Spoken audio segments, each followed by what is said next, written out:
100% hallmark தங்க நகைகள் தமிழகத்திலேயே மிக மிக குறைந்த சேதாரம். தங்கமயில் ஜுவல்லரி தமிழகமெங்கும். தங்கம் வாங்க தங்கமயிலுக்கு வாங்க. செந்தமிழே உயிரை நருந்தேனே, செயலினை முச்சினை உனக்களித்தேனே.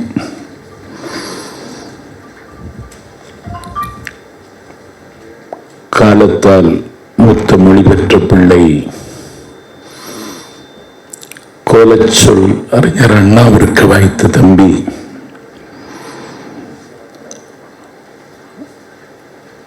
ஆணாக பிறந்த தமிழ் அன்னை தமிழகம் ஆராதித்த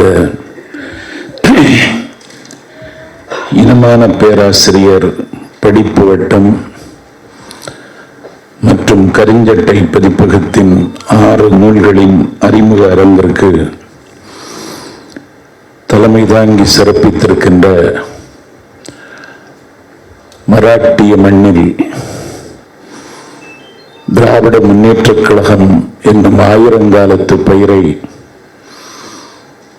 தூக்கி வளர்த்த துணிந்து வளர்த்த பெருமகன் ஆரியசங்கரன் அவர்களின் மருகன் தோழர் செல்வின் சவுந்தரராஜன் அவர்களே, இந்த நிகழ்வில் கலந்து கொள்ளுகின்ற வசந்த வாய்ப்பை எனக்கு தந்தவரும் இந்த முத்தான முயற்சிக்கு முகம் தந்தவருமான திராவிட இயக்க தமிழர் பேரவையின் பொதுச் செயலாளரும் எண்ணக்கருவூரமும் வண்ண தமிழ் வடிவமுமான நான் அதிகம் மதிக்கிற அண்ணன் பேராசிரியர் சுபவி அவர்களே, கரிஞ்சட்டை பதிப்பகத்தின் இயக்குனரும் நான் அப்பா என்று ஆராதித்து மகிழ்ந்த காட்டு சாகியாரின் செல்வ புதல்வருமான நினைத்தாலே நெஞ்சு நிற்கின்ற அண்ணன் பல்ராஜன் அவர்களே, பேராசிரியர் சிவப்பிரகாசம் அவர்களின் கருவறை நுழைவும் சாதி ஒழிப்பும் என்ற நூலை அறிமுகம் செய்து உரையாற்றியிருக்கின்ற சிவப்பாக சிந்திக்கிறவரும் உவப்பாக பேசுகிறவருமான ஆற்றலாளர் வழக்கறிஞர் சிகரம் செந்தில்நாதன் அவர்களே, இந்த நிகழ்வில் எந்த பக்கம் என்ற சுபவியின் நூலை அறிமுகம் செய்திருக்கின்ற ஆரியூர் தங்கை திராவிட இயக்க தமிழர் பேரவையின் பிரச்சார செயலாளரும் கலைஞர் செய்திகள் தொலைக்காட்சியில் தினமும் கேள்விகளால் வேள்வி செய்து வருகின்ற என்னுயிர் தங்கை இரா உமா அவர்களே, இந்த நிகழ்வில் கலந்து கொள்வதற்கான ஒரு சூழலை உருவாக்கி தந்த என் மதிப்பிற்குரிய அண்ணன் பொள்ளாச்சி உமாபதி அவர்களே, திராவிடம் யாருக்கு கசக்கும் என்ற நூலின் ஆசிரியர் பேராசிரியர் கருணானந்தன், கருவறை நுழைவும் சாதி ஒழிப்பும் என்ற நூலின் ஆசிரியர் சிவப்பிரகாசம், தமிழ் தேசிய அரசியலை சிதைக்கும் பார்ப்பனிய கண்காணிகள் நூலின் ஆசிரியர் திரு பொழிலன், திராவிட தமிழ் தேசியம் நூலின் ஆசிரியர் வாலாஜா வல்லவன், பச்சை துரோகம் நூலின் ஆசிரியர் தன்னாட்சி தமிழகத்தின் தலைவர் என் ஆரியர் நண்பர் ஆளி செந்தில்நாதன் உள்ளிட்ட நூலாசிரியர்களே, அரங்கம் நிறைய கருத்துகள் கேட்க வருகை தந்திருக்கின்ற மானத்தமிழர்களே, நன்றி உரை ஆற்றியிருக்கின்ற ராஜஸ்ரீ அவர்களே, நிகழ்ச்சி ஒருங்கிணைத்திருக்கின்ற குணசந்திரசேகர் மற்றும் விடுதலை அவர்களே, ஜனநாயகத்திற்கு உப்பாகவும் சர்க்கரையாகவும் இருக்கின்ற ஏடுகளின் ஊடகங்களின் பெருமைக்குரிய நிருபர்களே, வணக்கம். வடகிழக்கு பருவமழை வருவதற்கு முன்பு வடக்கு செய்கின்ற இடக்கை தமிழ்நாட்டுக்கு சொல்ல வருகின்ற 6 நூல்களை வெளியிடுகின்ற விழாவில் எளியவன் நானும் கலந்து கொண்டு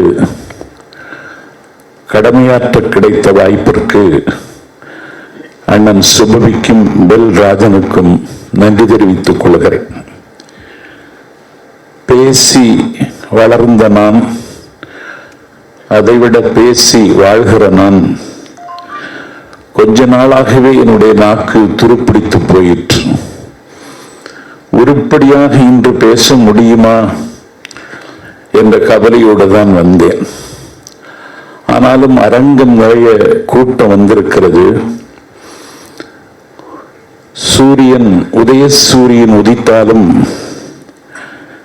நம்முடைய வானத்தில் ஒரு வல்லிரட்டு மையம் கொண்டிருக்கிறது.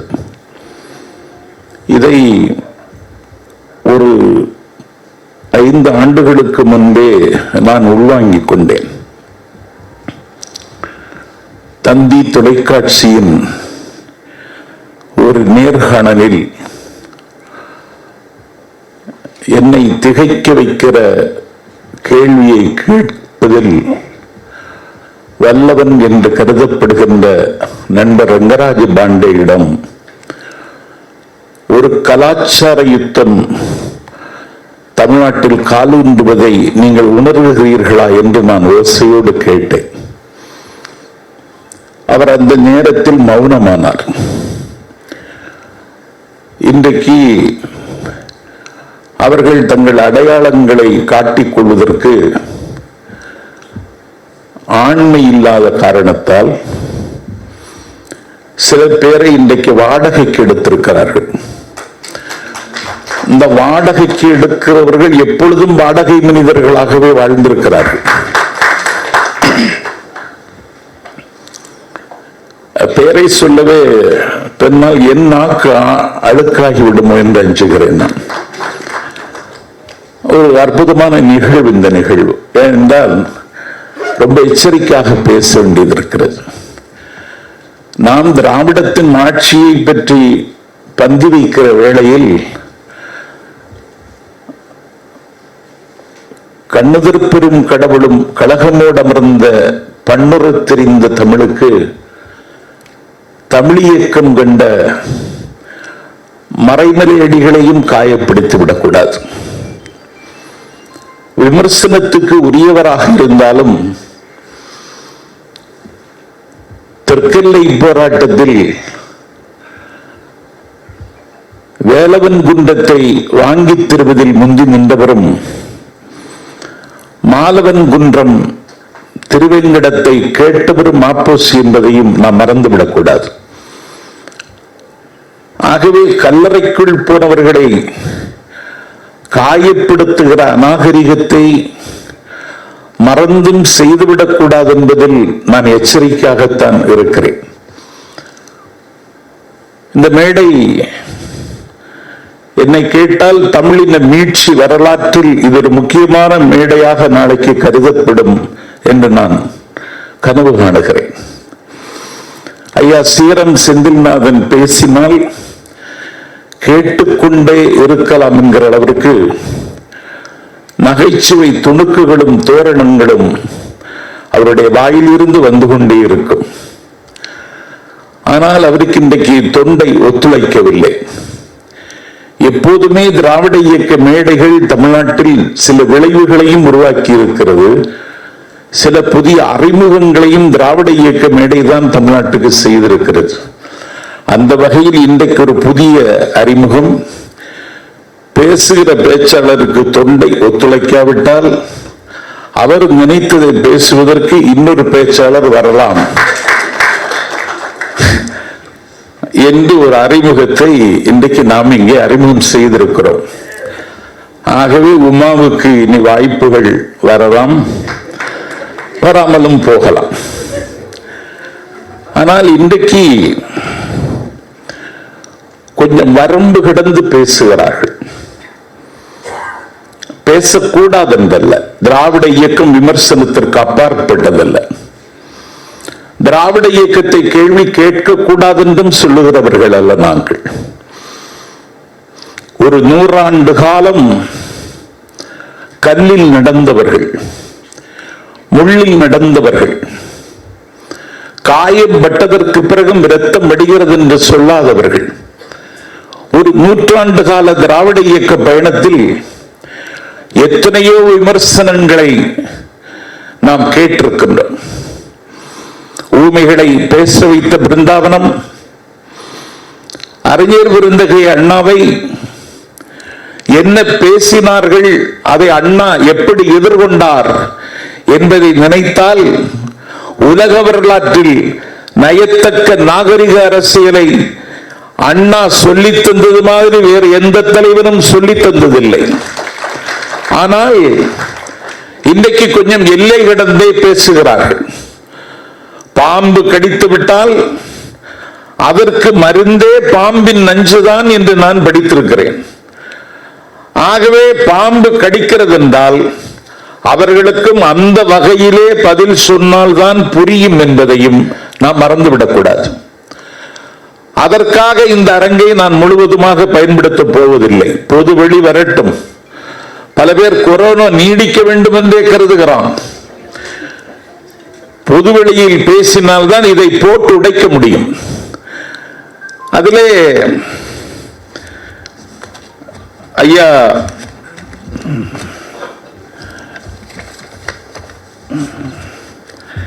கங்காணிகள்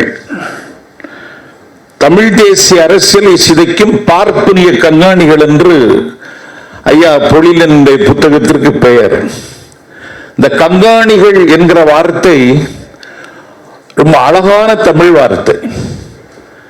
10வது திருமுறையாக கருதப்படுகிற திருமந்திரத்தில் எல்லாவற்றையும் இறைவன் கண்காணித்துக் கொண்டிருக்கிறான் என்பதை சொல்வதற்கு இந்த கங்காணி என்ற சொல்லை திருமூலர் பயன்படுத்துகிறார். எங்கள் நாஞ்சில் நாட்டில் மலை பிரதேசத்தில் மாராமலையில் 10 காணியில் 6 காணியில் அந்த பழங்குடி மக்கள் தங்களை கங்காணிகள் என்றுதான் சொல்லிக் கொள்வார்கள். ஆகவே இவர்களை கங்காணிகள் என்று சொல்வதை விட பார்ப்பனிய கவர்னர்கள் என்று சொல்லியிருக்கலாம்,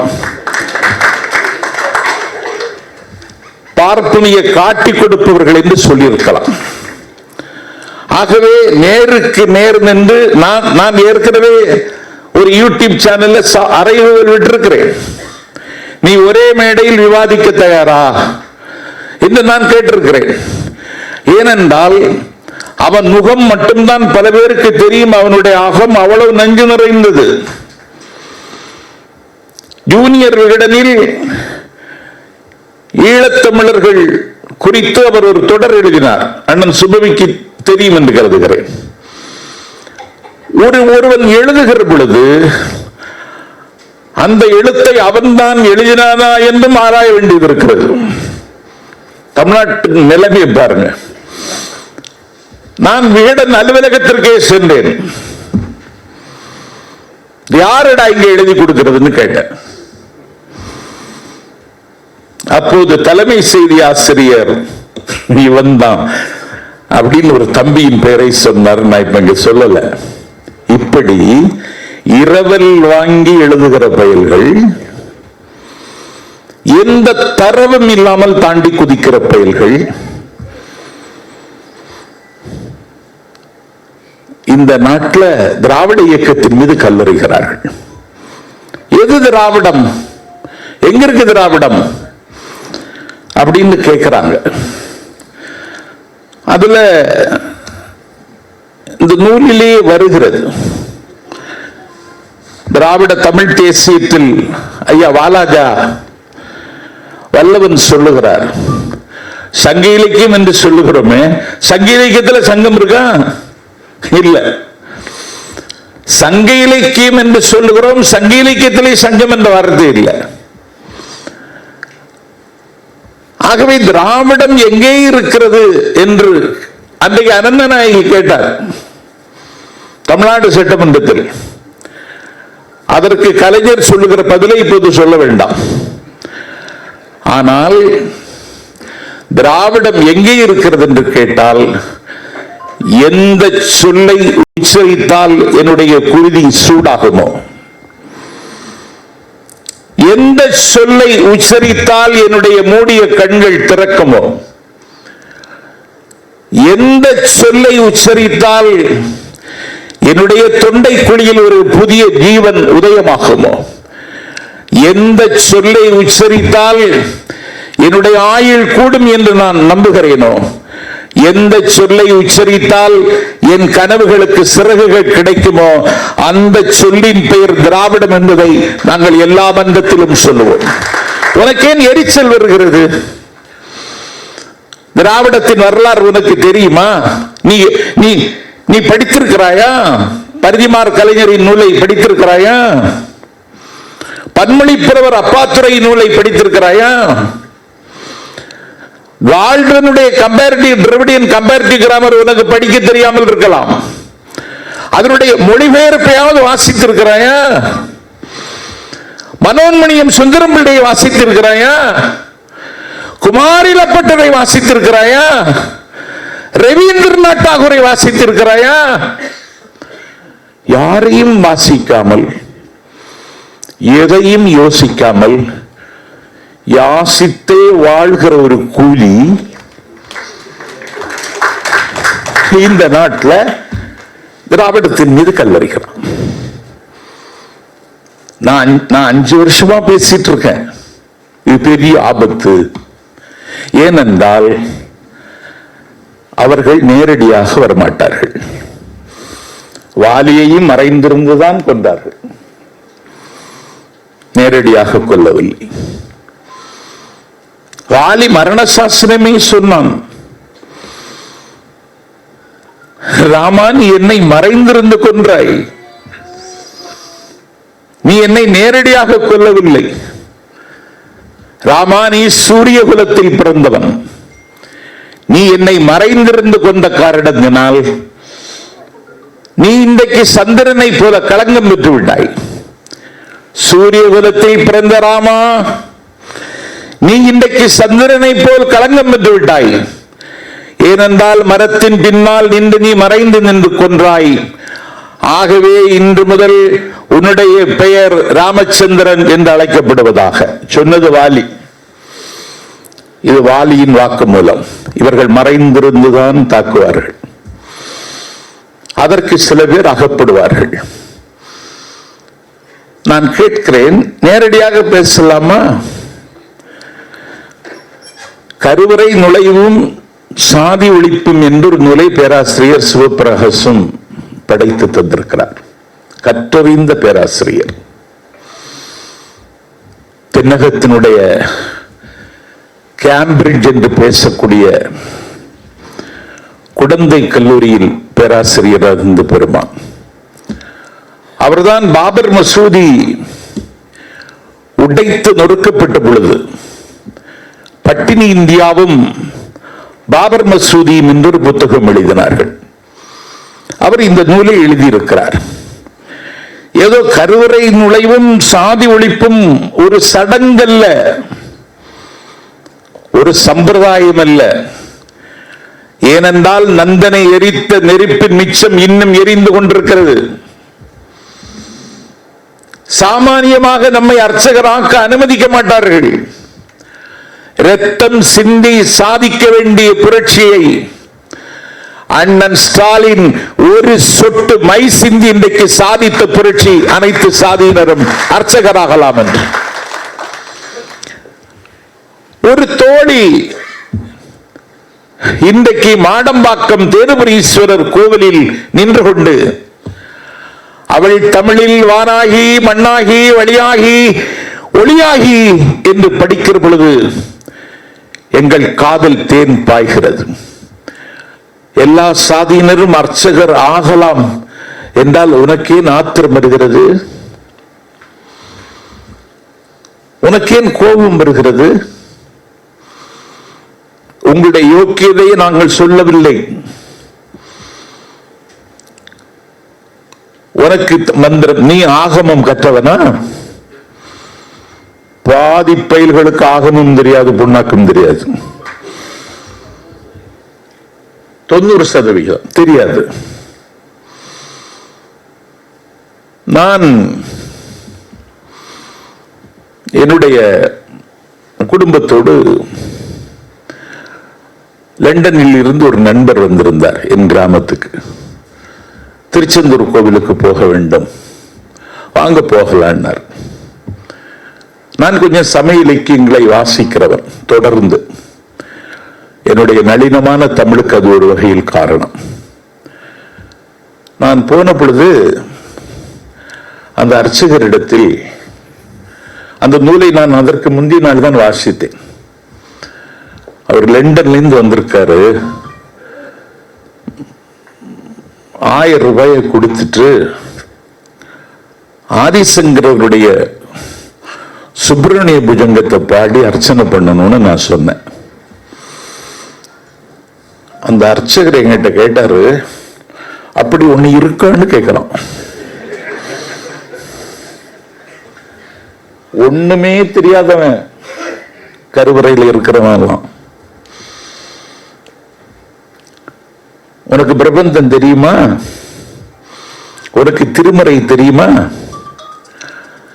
நான் கேட்கிற உனக்கு என்ன தெரியும்? ஸ்பஷ்டமா ஓம் பாணியிலே சொல்றேன், ஸ்பஷ்டமா வேதத்தை உச்சரிக்க உனக்கு தெரியுமா?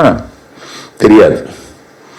ஆனா நாங்க அந்த உத்தியோகத்தை பார்த்தா ஒன்னை விட அழகா செய்வோம்ங்கிற நம்பிக்கை எங்களுக்கு இருக்கு. ஒரு திருமணம், பொதுவா திருமணங்களுக்கு தம்பிகள் என்னை அழைப்பார்கள். ஒரு ஊரில் தங்கி இருக்கிறேன். அறை கிடைக்கவில்லை. அவர்கள் அந்த கல்யாண மாப்பிள்ள சொன்னா, அண்ணா அறை கிடைக்கல, எங்க வீட்டுல தங்கலாமான்னு கேட்டான். நான் சொன்னேன், உங்க வீட்டுல கல்யாணம், உறவுகள் எல்லாம் குடியிருப்பார்கள். நான் தங்குகிற அறையில அறை பையன்களை அனுமதிப்பதில்லை. நான் கொஞ்சம் பிரைவசியை விரும்புறவன், தம்பி வேண்டாம், நானே ஒரு மாற்று ஏற்பாடு பண்ணுகிறேன்னு சொன்னேன். என்ன ஏற்பாடு? ஒன்னு வண்டியிலிருந்து தூங்கிடலான்னு முடிவு பண்ணேன். அப்ப அவன் சொன்னான், அர்ச்சகருக்கு ஒரு ரூம் போட்டிருக்கோம், கல்யாணத்தை அர்ச்சகர் தான் நடத்தி வைக்க போறாரு, மந்திரவாத போறாரு, நான் தாலி எடுத்து கொடுக்க போறேன். அங்க ஒரு பெட் இருக்கு, அதுல அண்ணன் படுத்துகிறதுல ஏதாவது அசௌகரியம் இருக்கான்னு கேட்டான். ஒரு அசௌகரியம் இல்லை தம்பி, எனக்கு தூங்கணும், அவ்வளவுதான், தூங்குங்க. நான் தூங்கிட்டேன். இந்த அர்ச்சகர் முதல்ல போனாங்க, அந்த மாதிரிலாம் தீ கொடுத்த புகையெல்லாம் காட்ட அந்த ஏற்பாடெல்லாம் பண்ண 4 மணிக்கு எழுந்து போயிட்டார். ஒரு மணவிழாவிற்கு வந்து குளிக்காமலே அர்ச்சகர் போறான். நான் கண்காணிச்சுட்டே இருப்பேன், நான் தான் கண்காணி. எனக்கு அன்னைக்கு நல்ல காய்ச்சல். நான் எங்கிருந்து வர்றேன்? முக்கூடல்ல இருந்து வர்றேன். எங்க? வைத்தீஸ்வரன் கோவிலுக்கு. நல்ல காய்ச்சல். நான் என்ன நினைக்கிறேன், ஒரு கல்யாணத்துக்கு தாலி எடுத்து கொடுக்க போறோம், காய்ச்சல்லையும் ஒரு டோலோ வாங்கி போட்டுட்டு நான் குளிச்சுட்டு தான் போனேன். இது எங்க தர்மம்? உங்க தர்மம் அது. நீங்க எதுக்கும் கூச்சப்பட மாட்டீங்க. இன்னைக்கு இந்திய தேசியம், ஆரியம், திராவிடம், இது 2 தான் இருக்கு. இத நான் சொல்லல. The glimpses of the world history the discovery of India, தன்னுடைய பாச மகள் மணல் வீடு கட்டி மகிழுகிற வயதில் உலக சரித்திரத்தை அவள் கற்றுக்கொள்ள வேண்டும் என்று பண்டிட் ஜவஹர்லால் நேரு தான் எழுதிய கடிதத்தில் இதை சுட்டுகிறார். இந்திய பிரதமர்களில் மேதாவிலாசம் நிறைந்தவர் பண்டித நேரு. திராவிட இயக்கத்தை உயிர் மூச்சாக கொள்ளுகிறவர்கள் சில இடங்களில் அவரிடத்தில் மாறுபடலாம் என்றாலும் அறிவார்ந்த தளத்தில் நின்று யோசித்தவர். காங்கிரஸ் கட்சியின் ஜனநாயக பண்டிதர். வரலாற்றை முழுவதுமாக வாசித்து அவர் எழுதியதில் இதை சொல்லுகிறார். அது போக ஒரு கற்றறிந்த பேராசிரியர் The Factors in Indian History என்ற புத்தகத்தில் அந்த ஆசிரியர் பேர் K.M. பணிக்கர். அவர் எழுதுகிறார், The first conclusion I would draw is that the geography has enforced on us true Indians, and which may be described Aryavarta with a center in the Gangatic Valley and the other the Deccan, the extending from the Vindhya region to the tip of the peninsula. Racially, linguistically, politically, these have remained separate. K.M. Panicker சொல்றார், புவியியலில் இரு இந்தியாக்களை நம்மீது வலுக்கட்டாயமாக திணித்துள்ளது.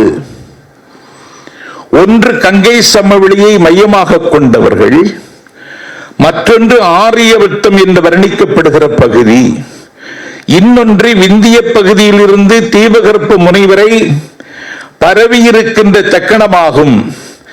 இதன் வழியாக, மொழி வழியாக, அரசியல் வழியாக, இவைகள் வழியாக அவைகள் தனித்தனியே இருந்திருக்கின்றன என்று K.M. பணிக்கர் ஆய்ந்து எழுதுகிறார். படிச்சியா? படிக்கல. ரெண்டு கலாச்சாரம், ஆரிய கலாச்சாரம், திராவிட கலாச்சாரம். என்னுடைய திராவிட மொழி குடும்பத்தினுடைய தலைமை பொறுப்பில் இருக்கிற மொழி எங்கள் தமிழ் மொழி. இதை நான் சொல்லுகிறேன். உலகத்திலே எல்லா மொழிக்கும் ஒரு தந்தை உண்டு, தாய் உண்டு. தந்தையும் தாயும் இல்லாத ஒரே மொழி உலகத்தில் எங்கள் தமிழ் மொழி மட்டும்தான். அதனால்தான் கண்ணதாசன் பெற்றோர் இல்லாமல் பிறந்த பெரும்பொருளே. பெற்றோர் கிடையாது தமிழுக்கு. நான் கேட்கிறேன், நீ அன்னைக்கு நாவலர் பேசுவாராம், நான் கேட்டதில்லை. நாவலர் பேச்சு 1969 நாகர்கோவில்ல இடைத்தேர்தல். காமராஜர் நாடாளுமன்ற காங்கிரஸ் கட்சி வேட்பாளராக இருக்கிறார். திமுக கூட்டணியில சுதந்திரா கட்சி வேட்பாளராக மிகப்பெரிய செல்வந்தர் டாக்டர் மத்தியாசன் இருக்கிறார். அப்பொழுது நான் பள்ளி மாணவன். நாவலர் ஒரு இடத்துல பேசுகிறார். அன்னைக்குதான் அவருக்கு பேச்சை கேட்டேன். நாவலர் தமிழ்நாட்டு மேடைகள்ல திரும்ப திரும்ப பாவேந்தர் பாட்டை எல்லா மேடைகளிலும் தொடங்கும் போதும் முடிக்கும் பொழுதும் உச்சரித்து விட்டு தான் இறங்குவார். அதிமுக என்கிற அமைப்புக்கு போயும் அழுக்காகாமல் தப்பியதுல அவர் ஒருவர். அவர் சொல்லுவார், நீ வேற. பெரியாருடைய கடைசி பேருரையில சொல்றார், உன் உடை என்ன, உன் உணவு என்ன, உன் நடை என்ன, உன் நாகரிகம் என்ன என்று நலிவுற்ற நிலையில் பெரியாருடைய கடைசி பேச்சில் அவர் பேசுறார். நாவலர் இன்னைக்கு சொல்லுவாரு, ஒரு பள்ளிவாசல்ல கொடுக்கிறதுக்கு ஒரு கிடா நேர்ந்து விட்டுருக்கு, பள்ளிவாசல்ல நேர்ந்து விட்டுருக்கு, பள்ளிவாசலுக்கு நேர்ந்து விட்டுருக்குன்னு அந்த கிடாவை அந்த பகுதியில் இருக்கிற மக்கள் எல்லாம் நேசிச்சாங்க. அவங்களால முடிஞ்ச அளவுக்கு இலையோ தலையோ புல்லோ புண்ணாக்கோ பருத்தியோ கடலையோ கொண்டு கொடுப்பாங்க. மிக குறுகிய காலத்துல ஆடு ஒரு உள்துறை அமைச்சரை மாதிரி வளர்ந்து விட்டது. எல்லாரையும் முட்டுது. அந்த ஆடு வளர்க்கிற அவன் நேர்ந்திருக்கிற அவனே கொண்டு போய் உணவு வைக்க முடியல. அவனே பயப்படுறான். அப்ப அவன் ஒரு நாள் சொன்னான், அவனுடைய மனைவி சீனா, நம்ம பள்ளிவாசல்ல கொண்டு கொடுத்துருவோம், நேர்த்திக்கடனை நிறைவேற்றிடுவோம், இது இன்னும் வச்சிருக்க முடியாது, தாக்கு பிடிக்க முடியாதுன்னு சொல்லி சொன்னான். பிறகு உணவை எட்டி நின்றே எறிந்தார்கள், கொடுக்கல, எறிந்தார்கள். ஆடு சாப்பிட்டு வளர்ந்தது. பிறகு ஒரு விதமான துர்நாற்றம், குளிக்க வைக்கல, துர்நாற்றம். சரி, எப்படியாவது இந்த ஆடை கொண்டு போய் நாகூர் தர்காவில் கொண்டு சேர்க்கணும்னு சொல்லி மாசிலாமணின்னு ஒரு தமிழனை கூப்பிட்டு, வாடா 1000 ரூபாய் தர்றேன், வண்டியும் தந்துடுறேன், நீ கொண்டு போய் நாகூர் தர்காவில் சேர்த்துடு, நாங்க இன்னொரு வண்டியில வாரோம்னு சொல்லி அவன் ஆடு அவுக்கிறதுக்குன்னு நெருங்குறான். அந்த நாற்றம் பொறுக்க முடியாம 1000 இல்ல 5000 தந்தாலும் இந்த உத்தியோகம் வேண்டான்னு போயிட்டான். பிறகு ஒரு மலையாளி வர்றான், அவனும் நாத்தம் பொறுக்க முடியலன்னு போயிட்டான். பிறகு கர்நாடகத்தில் இருந்து ஒருத்தன் வரான், அவனும் நாத்தம் பொறுக்க முடியலன்னு போயிட்டான். பிறகு ஆந்திராவில இருந்து ஒருத்தன் வர்றான், அவனாலையும் நாத்தம் பொறுக்க முடியலன்னு போயிட்டான். பிறகு உத்தரப்பிரதேசத்திலிருந்து ஒருத்தன் வர்றான், அவனுக்கு 1000 ரூபாய் சம்பளம் சொன்னதுல அவனுக்கு அலாதி சந்தோஷத்துல அவன் அவுக்கிறதுக்குன்னு கிட்ட போயிட்டான். ஆடு அத்துட்டு ஓடிட்டு. ஏன்னா இவனுக்கு நாத்தம் ஆட்டுக்கு பொறுக்கல. இதுதான் உங்க ஜாதகம்.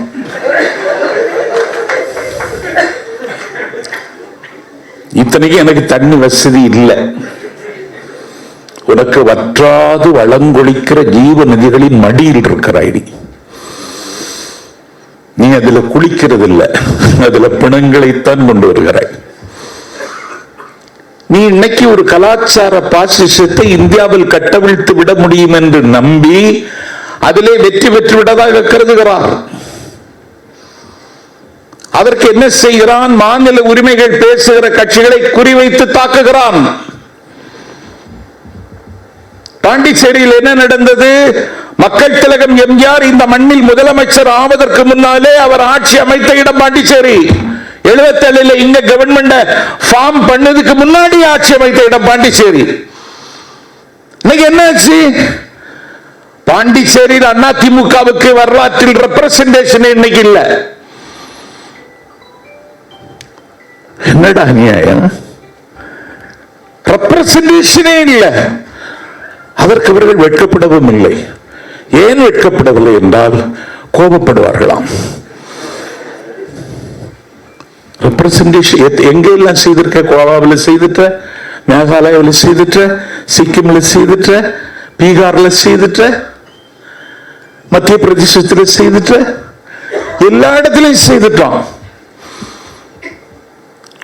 ஆள பிறந்தவர்களாம், ஆசீர்வதிக்கப்பட்டவர்களாம்.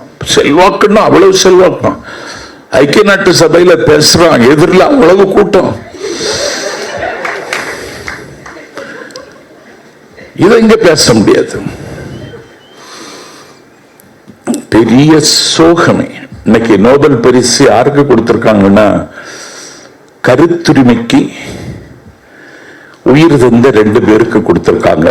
ஒரு ஆள் பிலிப்பைன்ஸ், 2 நாட்டில் உள்ளவங்களுக்கு கொடுத்திருக்காங்க. இன்னைக்கு இங்க இந்தியாவில் என்ன நடக்குதுன்னே தெரியல. நீ வெளியில சொல்றியா? வெளியில சொன்னால் உன்னால முடியுமா? ஒரே மேடையில் விவாதிக்கலாம் அப்படின்னு சொல்லி அறையூர்களுடையது ஏதோ சும்மா போகிற போக்கில் போடுறது இல்லை. நான் பேசுறதுக்கு தயார். நீங்க யாராவது தயாரா? ஏன்னா உங்கள்கிட்ட தரவில்லை. நீங்க எதுக்கு இப்படி வர்றீங்க? உங்களுக்கு இது பிழைப்பு, உங்களுக்கு இதுல ஒரு சுகம். ஆனா சுபவிக்கு ஞாபகம் இருக்கிறது, அவருடைய இடதுசாரி தமிழ் தேசிய நூலை பாண்டிச்சேரியில அறிமுகம் செய்து நான் பேசினேன். நீங்கள் அடிமையாக இருப்பதிலே சுகம் காணுகிறவர்கள், அடிமையாக இருப்பதிலே ஆதாயம் கிடைத்தால் அதிலே அகமகிழ்ச்சி அடைகிறவர்கள். இதுதான் உங்கள் வரலாறு. சோவியத் அடிமைகள் இருந்தார்கள், அவர்களை விலைக்கு வாங்குவார்கள், முடியை மொட்ட சிறைப்பார்கள், பயங்கரவளுக்கு ஏறணும், முட்ட சிறைத்து விடுவார்கள்.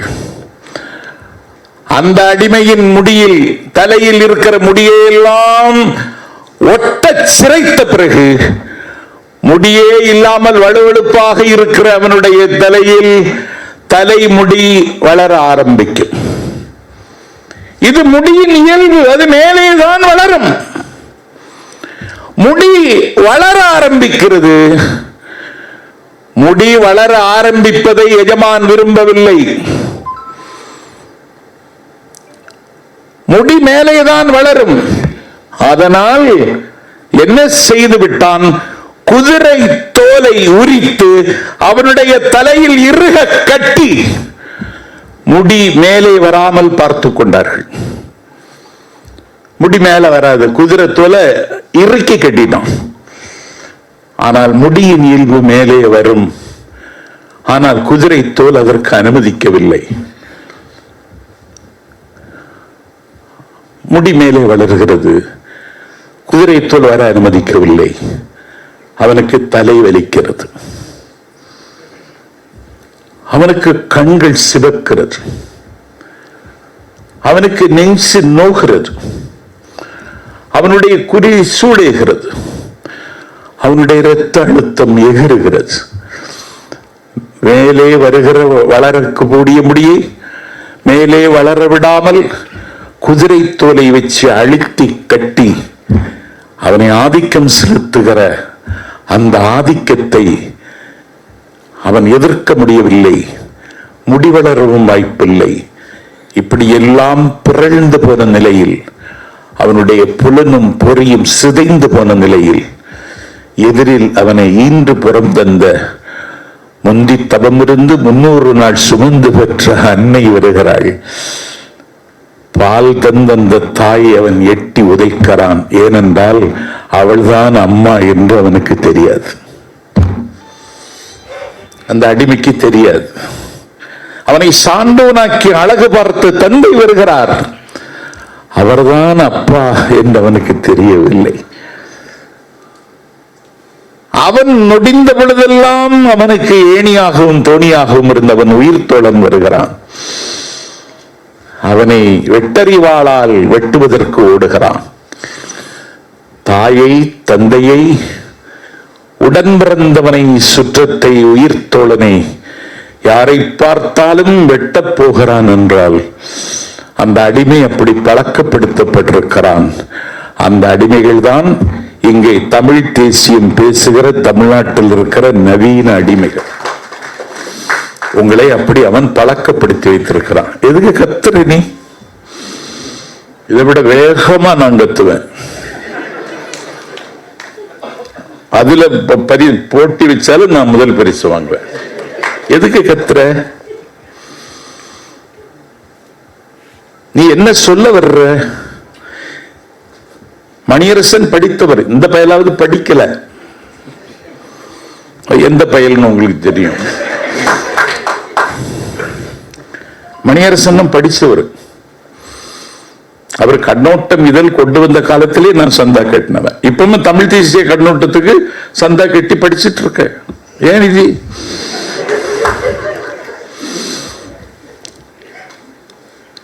நீ இப்ப எங்களை என்ன செய்யற? நீ இந்து, நான் கேட்கிறேன், திராவிடம் தமிழ்ல இருக்கான்னு கேட்கிறியே, இந்து இருக்கான்? நான் வழிபடுகிறேன், நான் இறை நம்பிக்கை உள்ளவனாக இருக்கிறேன், நான் கோவிலுக்கு செல்லுகிறேன். வலியும் துயரமும் என்னை வழிமறிக்கிற பொழுதெல்லாம் நான் கடவுளிடத்திலே கைகுவித்து வணங்குகிறேன். நான் கேட்கிறேன், இந்து இருக்கா இங்க? சொல்லு. வள்ளலார் காலம் வரைக்கும் இல்லையே. திருநாவுக்கரசர் சொல்லியிருக்காரா? ஆளாள சுந்தரர் சொல்லியிருக்காரா? அருட்பிரகாச வள்ளலார் சொல்லலையே, மாணிக்க வாசகர் சொல்லலையே, தெய்வ சேக்கிழார் சொல்லலையே, என்றுமுள்ள தென்னமுள்ள இயம்பி இசை கொண்ட கம்பன் சொல்லலையே, ராமநாத எழுதின கம்பனே சொல்லல, தொண்டர்கள் மாக்கதை சொன்ன சேக்கிழாரே சொல்லல, புறம்போக்கு நாய்களை நீங்க ஏண்டா சொல்றீங்க? சொன்னாரா? வள்ளலார் சொன்னாரா? இப்ப நீ என்ன சொல்ற? நான் ஏன் இஸ்லாமானேன்? நீ எனக்கு உரிமை தரல. நீ என்ன வெளியில நிறுத்தின? நீ என்னை அவமதித்தாய். நீ என்னை ஆறாவது விரலாக அலட்சியப்படுத்தினாய். கருப்பு நிறம் உள்ளவன், கரடு முரடான தோற்றம் உள்ளவன், அபிசீனி அடிமை. அவன் பேர் பிலால். அவன் இஸ்லாத்தை ஏற்றுக்கொண்டான். அவன் இஸ்லாத்தை ஏற்றுக்கொண்ட அடுத்த நிமிடத்தில் அவன் பள்ளிவாசலில் பாங்கு செல்லுகிற பாக்கியத்தை இஸ்லாம் அவருக்கு கொடுக்கிறது. நீ குடிப்பியா? நீ குடிப்பியா? திருமுறைகளை நான் ஓதுறேன், என்ன நாளைக்கு அர்ச்சகராக்குவியா? என்ன அநியாயம் இது? அரேபிய மதம், அது மதம். அண்ணா சொன்னார், இஸ்லாம் மதம் அல்ல, மார்க்கம் என்றார் அண்ணா. அதான் சொன்ன, நீ வாசிக்கல. இதுக்காக இஸ்லாத்தையோ கிறிஸ்தவத்தையோ ஆதரித்து பேசுவது என்பதல்ல என்னுடைய நோக்கம். அதென்ன தமிழ் இந்து? அதான் ஒரு பத்திரிகை வந்துட்டே இருக்கு.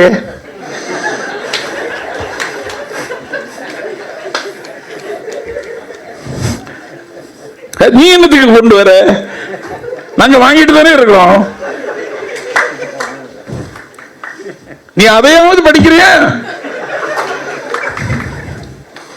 என்னடா இது? நீங்க என்னெல்லாம் செய்திருக்கீங்க? வரலாறு நெடுக எங்க வடுக்களை பேசினா கண்ல கண்ணீரும் இதயத்தில் ரத்தமும் வரும். ஒரு 100 ஆண்டு கால சரித்திரம். எப்போது நாங்க இந்திய எதிர்த்தோம்? 2வது உலகப் போர் நடந்து கொண்டிருக்கிற நேரம். எப்போது இந்திய எதிர்த்தோம்? இந்தியாவிற்கான விடுதலை போராட்டம் நடந்து கொண்டிருந்த நேரம். 2வது உலக மகா யுத்தமும் இந்திய விடுதலை போரும் இந்த மண்ணில் நடந்து கொண்டிருந்த காலத்தில் நாங்கள் இந்தியை எதிர்க்கிறோம். ஏன் எதிர்த்தோம்? இந்தியின் மீது வெறுப்பா? இல்லை. இந்தி பேசுகிறவன் மீது வெறுப்பா? இல்லை. Hindi is a symbol of domination.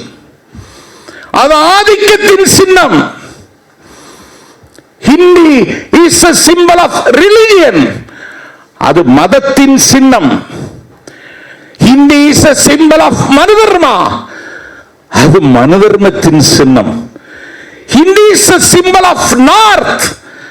அது வடக்கின் சின்னம். Hindi is a symbol of disintegration. அது பிரிவினையின் சின்னம். Hindi is a symbol of discrimination.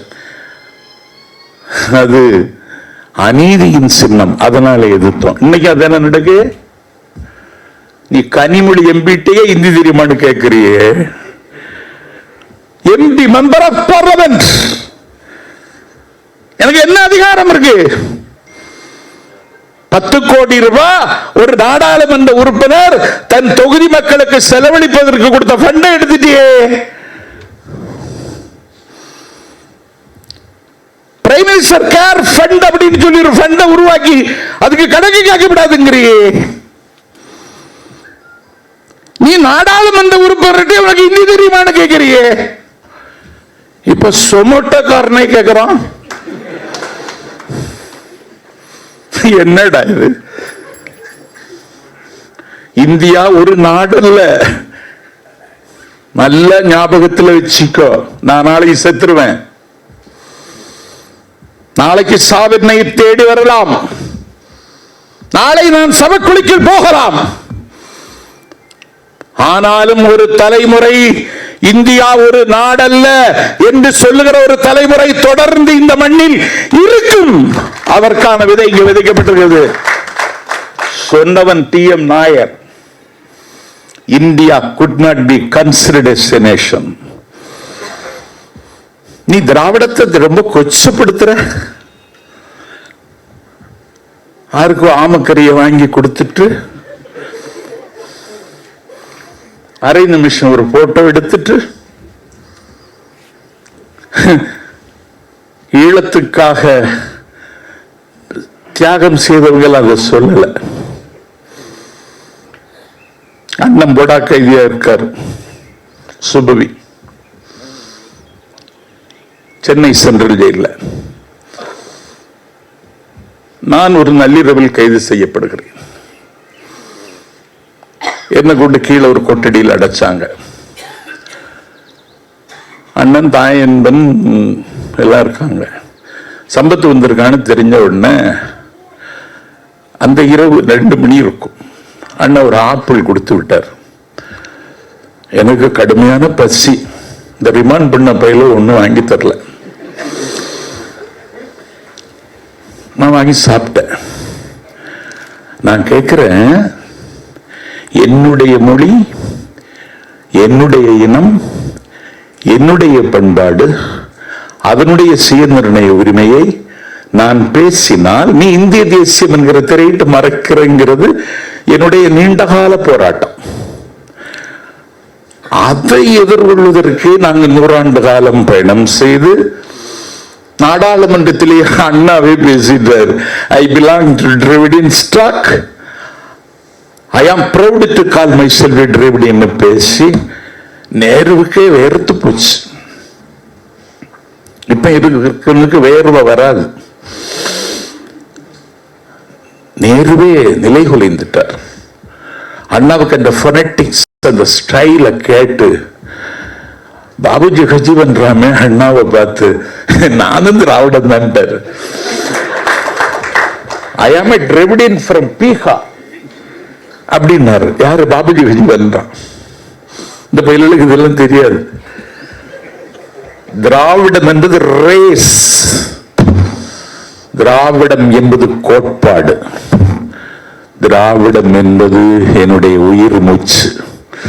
உற்ற தேகத்தை இழந்தாலும் இந்த உயிரை இழக்க நாங்கள் ஒரு காலம் அனுமதிக்க மாட்டோம். அதற்கான போர் தான் இந்த போர். வீழ்த்த முடியாது திராவிட இயக்கத்தை. ராஜாஜியால முடியலையே. எவ்வளவு பெரிய ஆளு ராஜாஜி, எவ்வளவு பெரிய ஆளையா. நாயகி திவ்ய பிரபந்தம் அத்தனையும் மனப்பாடம். நம்மாழ்வார் பாட்டு 10 பாட்டு படிச்சோடனே வச்சிட தோணுது நமக்கு. அந்த கிழமை எல்லாத்தையும் படிச்சு ஒரு எழுதியிருக்கார். பகவத்கீதையை தமிழ்ல தந்தவர் பெரிய ஆளு.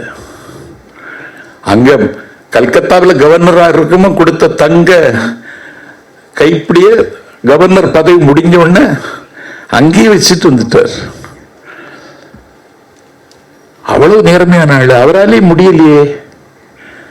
இந்தியாவினுடைய ஃபர்ஸ்ட் கவர்னர் ஜெனரல் அவராலே முடியலையே. சாமானிய மக்களினுடைய தலைவன் ஒரு பெரிய சகாப்தம் பிடித்த காமராஜரால முடியலையே, நேருவால முடியலையே. பொறுக்கிகளும் புறம்போக்குகளுமா திராவிடத்தை வீழ்த்திட முடியும்? முடியாது உங்களால. அன்னைக்கு 1938 ஆகஸ்ட் திங்கள் நினைக்கிறேன், பட்டுக்கோட்டை அழகிரி நடக்கிறார். திருச்சியில இருந்து தலைநகர் சென்னை வரைக்கும் எத்தனை நாள்? 42 நாள், 84 பொதுக்கூட்டங்கள். 42 நாள் நடக்கிறார், 84 பொதுக்கூட்டம் பேசுகிறார். என் பெருமைக்குரியவர்களே, 234 ஊர் வழியாக இந்த பயணம் வருகிறது.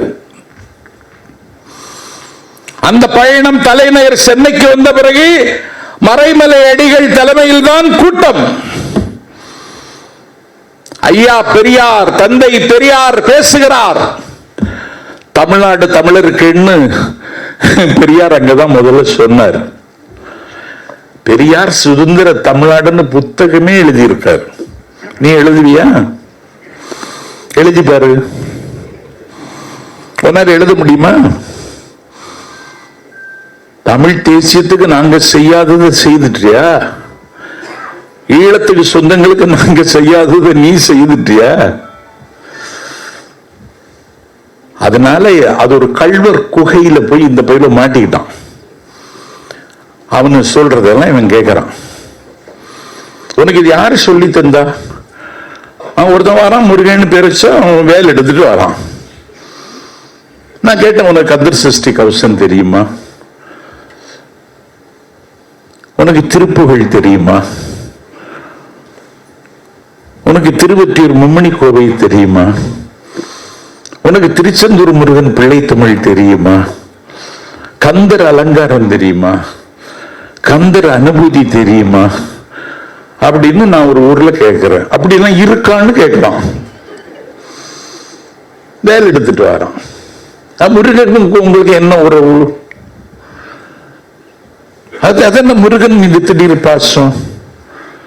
உனக்கு முப்பாட்டன் அப்படின்னு சொல்றான். நீ முப்பாட்டனை ஏத்துக்கிட்டா முருகனுக்கு எவ்வளவு பெரிய அவமானம். ஏன் ஐயனார சொல்ல மாட்டேங்கிற? ஐயனார்ல எங்க வழிபாடு? ஐயனாருக்கு வழிபாடு செய்யக்கூடாதுன்னு ஜெயலலிதா ஆணையிட்டு என்ன நடந்தது? தோத்துச்சு தேர்தல்ல பர்கூர்ல. நீங்க எல்லாவற்றிலும் கை வைக்கிறீர்கள், விதவிதமான வேடம் போட்டு பார்க்கிறீர்கள். இதை நாம் எதிர்கொள்ளத்தான் வேண்டும். ஏன்னா ஒன்றும் இல்லாத இடத்தில் கூட அவர்கள் தாமரையை உருவாக்கிடுவாங்க. இன்னைக்கு ஒரு பெரிய ஒரு வல்லாதிக்க பாசிசம். ஹிட்லர் கதையெல்லாம் படிச்சிருக்கோம், அதெல்லாம் மிஞ்சிட்டோம். இந்த நாட்டில் எதிர்த்து கேள்வி கேட்டா பேசினா என்ன வேணாலும் செய்வாங்க. நல்ல காலம் அண்ணன் ஸ்டாலின் முதலமைச்சர் ஆனார். இல்லைன்னா நான் எல்லாம் இன்னைக்கு இருந்திருக்கவே மாட்டேன்.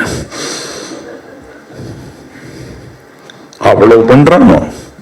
ஒரே நாள் ஒரு யூடியூப் சேனல்ல ஒரு 2 செய்தி ஒரு விமர்சனமாக கொடுத்தேன். என்னுடைய ஸ்டைல்ல, என்னுடைய மொழியில 12 விளக்கு ஒரே நாள் போடுறான். அது என்ன கேஸ்ன்னா உமன்ஸ் ஹராஸ்மெண்ட் மேல. நான் கங்கனாராவத்து பக்கத்தில் இருந்து உட்கார்ந்தாலே பார்க்க மாட்டேன். என் மேல உமன்ஸ் ஹராஸ்மெண்ட் கேஸ் போடுறோம். நீ ஜனநாயகம் பேசுறியா? இந்த இனம் சார்ந்து சிந்திக்கிற மரபு இருக்கு. எங்களுக்கும் மராட்டிய மக்களுக்கும் உரிமை உள்ளது. அங்க மகாத்மா ஜோதிரை புலே இருந்தார். சிவாஜி காலத்தில் அது அரங்கேறிடுச்சு. அண்ணாவினுடைய சிவாஜி கண்ட இந்த சாம்ராஜ்யத்தை படிச்சா இவங்களுக்கு முகவரியும் முகமும் நமக்கு தெரிஞ்சிடும். அங்கே நரேந்திர தபோல்கரை கொண்டார்கள், கோவிந்த பன்சாராவை கொண்டார்கள், கம்பி பல்கலைக்கழகத்தின் முன்னாள் துணைவேந்தர் பேராசிரியர் கல்புர்கை கொண்டார்கள். என் பெருமைக்குரியவர்களே, தமிழ்நாட்டில் தடை செய்யப்பட்ட பெருமாள் முருகனுடைய புதனத்தை கன்னடத்தில் மொழிபெயர்த்து கருத்துரிமைக்கு உயிர் தந்த கௌரி லங்கேஷ் அவள் வீட்டு முற்றத்திலேயே சுட்டுக் கொண்டார்கள்.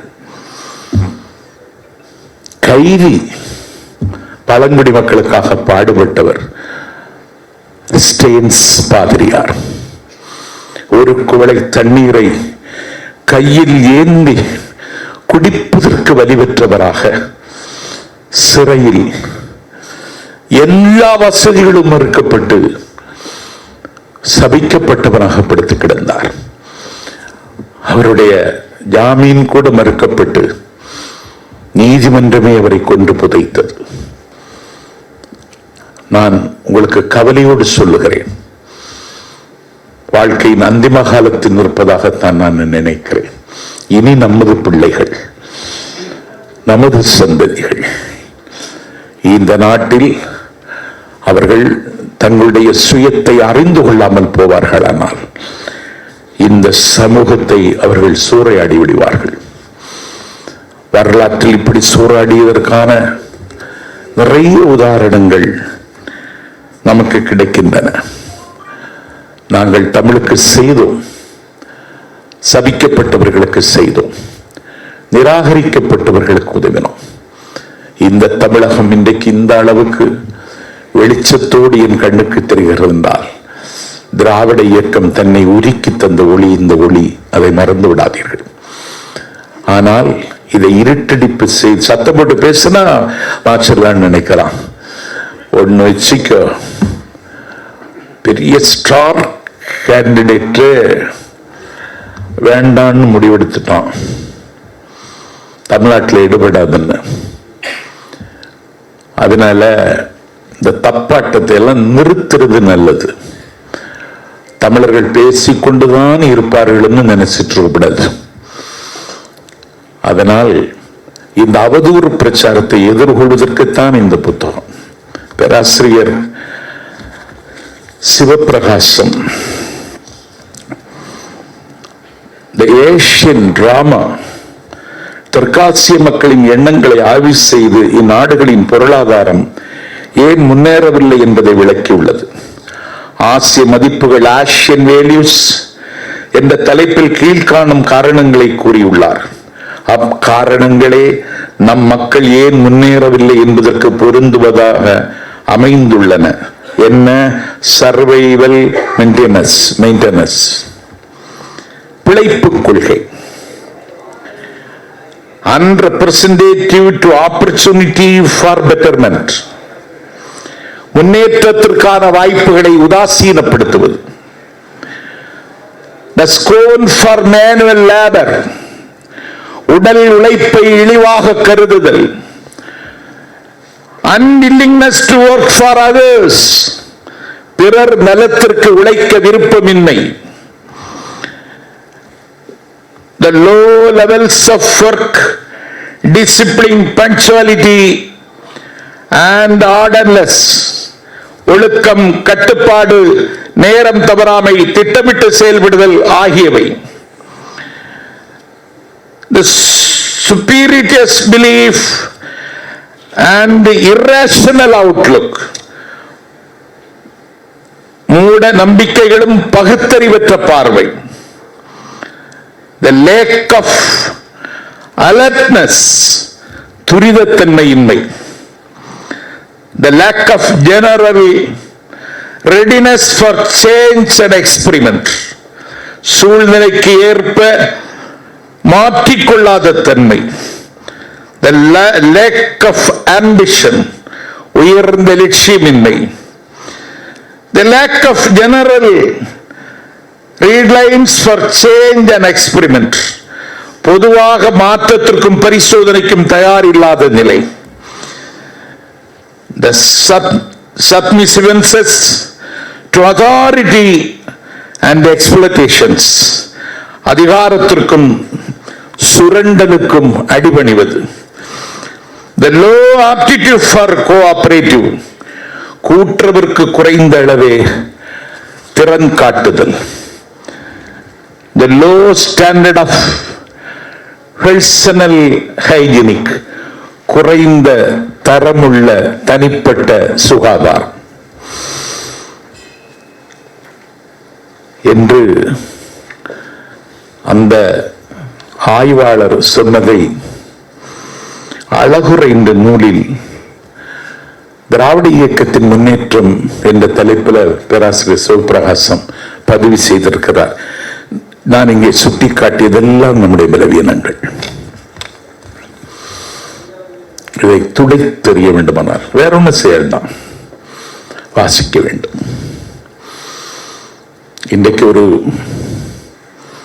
மாறி வருகிற உலகத்தில் டிஜிட்டல் மயமாகி வருகின்ற உலகில் நம்முடைய எண்ணங்களை டிஜிட்டல் மூலமாகவும் இணையதளம் மூலமாகவும் பரிமாறிக்கொள்வதுதான் வாய்ப்பென்று நீங்கள் கருதினாலும் இந்த நூலை வாங்குங்கள், வாசியுங்கள், வாசிக்க கொடுங்கள். அண்ணன் சுபவி பகத்சிங்கின் உண்மை வரலாறுன்னு ஒரு புத்தகம் ஏற்கனவே எழுதியிருக்கிறார். அவர் நிறைய நூல் எழுதியிருக்கிறார். இந்தியாவினுடைய விடுதலை போராட்டம் அது அஹிம்சையாலோ ஆட்டுப்பாலாலோ நிலக்கடலையாலோ சாத்தியமானதல்ல. இந்தியாவினுடைய விடுதலையிலும் ஆயுதத்தின் பங்களிப்பு இருந்தது என்பதை அவர்கள் புத்தகத்தை படிச்சுதான் நான் தெரிஞ்சுக்கிட்டேன்.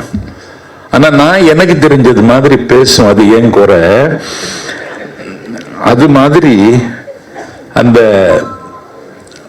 பகத்சிங்கின் உண்மை வரலாறுக்கு பிறகு அண்ணன் சுபவி எழுதின அற்புதமான புத்தகம் நீங்கள் எந்த பக்கம் என்று.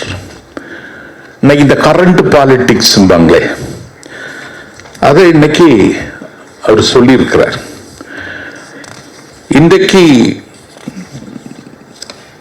மணிநீதியா சமூக நீதியா, பெரு நிறுவனங்களா ஏழை விவசாயிகளை எல்லாத்தையும் வித்துட்டான். 18 லட்சம் கோடிக்கு ஏர் இந்தியா வித்துட்டான். இப்போ 18,000 கோடி. நமக்கு கோடி தெரிஞ்சால நம்ம அதை பற்றி விவரமா பேச முடியும். இது இப்போ விமான நிலையத்தை, விமானத்தை விமான நிலையத்தை, அடுத்தது ரயில்வே ஸ்டேஷனை, ரோட எல்லாத்தையும் வித்துறணும்னு முடிவு பண்ணிட்டான். ஒரு பெரிய பேரழிவு என்னுடைய இந்திய நாட்டுக்கு வர இருக்கிறது. இதையெல்லாம் தகர்த்து அந்த குலத்துரோகிகளை வேரோடும் தூரோடும் வெட்டி சாய்க்க வேண்டுமானால் ஆயுதம் ஏந்த வேண்டாம், நீங்கள் அறப்போருக்கு அணியமாக வேண்டாம், நீங்கள் சிறைக்கு வர வேண்டாம், சிலுவை சுமக்க வேண்டாம், சிரமங்களை எல்லாம் மேற்கொள்ள வேண்டாம். என் மான தமிழர்களே, அண்ணன் சுபவியின் நீங்கள் எந்த பக்கம், பேராசிரியர் முனைவர் சிவப்பிரகாசத்தின் கருவறை நுழைவும் சாதி ஒழிப்பும், வாலாஜா வல்லவனின் திராவிட தமிழ் தேசியம், பொழிலனின் தமிழ் தேசிய அரசியலை சிதைக்கும் பார்ப்பனிய கண்காணிகள், ஆளி செந்தில்நாதனின் பச்சை துரோகம், பேராசிரியர் கருணானந்தனின் திராவிடம் யாருக்கு சொந்தம் என்ற புத்தகங்களை வாசித்தும் வாசிக்க கொடுத்தும் ஒரு வரலாற்று மாற்றத்திற்கான வாசலை திறந்து வைக்க அணியமாகுங்கள். இதுதான் நாம் ஏந்த வேண்டிய ஆயுதம் என்பதை உங்கள் கவனத்திற்கு கொண்டு வந்தோம். இந்த எளியவனுக்கு இந்த வாய்ப்பை தந்திருக்கின்ற கரிஞ்சட்டை பதிப்பகத்திற்கும் அண்ணன் சுபவிக்கும், இதுகாரம் எளியவன் பேச்சை செவிமடுத்த உங்களுக்கும் என்னுடைய நன்றியை தெரிவித்து தொடர்ந்து சந்திப்போம், சங்கமிப்போம். நன்றி, வணக்கம்.